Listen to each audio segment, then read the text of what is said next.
Maisha yako yanategemea identity yako. Huwezi kuwa na identity ya mtu mwingine alafu mafanikio ya mtu mwingine. Unatakiwa kujenga identity yako ili upate mafanikio yako binafsi. Tengeneza alama yako wewe. Tutakuja kununua bidhaa dukani kwako, tutakuja kupata huduma kutoka kwako kwa sababu ya identity yako.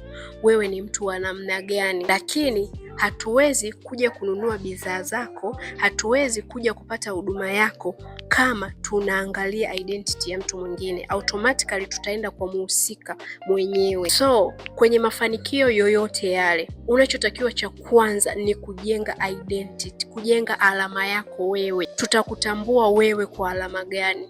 Mafanikio yako wewe yataonekana kwa identity ya nani? Yanatakiwa kuonekana kwa identity yako. Tutengenezee identity yako kwanza, then vitu vingine vyote vinavyokuhusu wewe vitaweza kuonekana.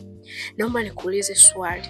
Je, since umeanza kufanya shughuli zako au maendeleo yako, maendeleo yako yanafahamika kwa identity yako au yanafahamika kwa identity ya mtu mwingine? Kama yanafahamika kwa identity ya mtu mwingine au kwa alama ya mtu mwingine, basi anza kujenga alama yako ili kila unachokifanya tukitambue kupitia wewe, tukutambue wewe kama ni alama ya hayo mafanikio ulionayo.